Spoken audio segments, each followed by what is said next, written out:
சின்னஞ்சிறு சிங்கம் ஒன்று தன் அம்மா அப்பாவுடன் சந்தோஷமாக விளையாடிக் கொண்டிருந்தது.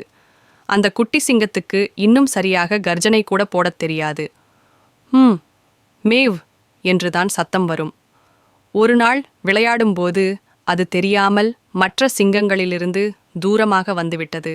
சுற்றும் முற்றும் பார்த்த குட்டி சிங்கத்துக்கு ஒரே பயமாகிவிட்டது. அம்மா, அப்பா என்று மெதுவாக அழைத்தது. ஆனால் யாருமே பதில் சொல்லவில்லை.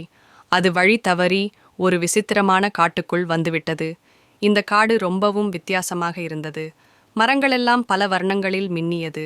பூக்களெல்லாம் பாட்டு பாடியது போல மெதுவாக அசைந்தன. குட்டி சிங்கம் பயத்துடனும் ஆச்சரியத்துடனும் அந்த புது உலகை பார்த்து கொண்டே நடந்தது. அப்போது ஒரு அழகான கிளி அதன் பக்கத்தில் வந்து உட்கார்ந்தது. அந்த கிளி வித்தியாசமான மொழியில் ஏதோ பேசியது.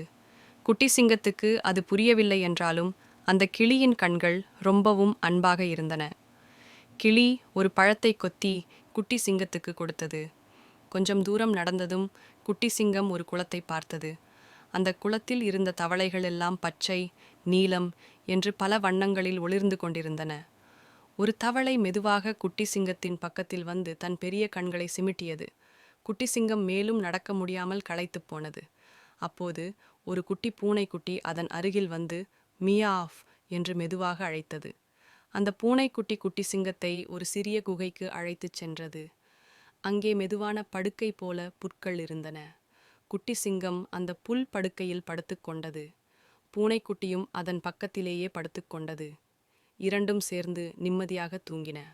காலையில் சூரியன் உதித்ததும் குட்டி சிங்கம் கண் விழித்தது. அங்கே பூனைக்குட்டி இல்லை. ஆனால் குகைக்கு வெளியே அதன் அம்மாவும் அப்பாவும் நின்று கொண்டிருந்தார்கள். குட்டி சிங்கத்தை பார்த்ததும் அவர்கள் ஓடி வந்து கட்டிப்பிடித்தார்கள். குட்டி சிங்கம் தன் அம்மா அப்பாவுடன் சந்தோஷமாக வீட்டுக்கு திரும்பியது. அந்த மந்திரக்காட்டில் நடந்த எல்லாவற்றையும் மெதுவாக சொல்லி சிரித்தது. அந்த விசித்திரமான காடு ஒரு கனவு போல் இருந்தது. ஆனால் தன் குடும்பம்தான் தனக்கு மிகவும் முக்கியம் என்பதை அந்த குட்டி சிங்கம் புரிந்து கொண்டது. இப்போது அந்த குட்டி சிங்கம் நன்றாக கர்ஜனை போட கற்றுக்கொண்டது. அது தன் அம்மா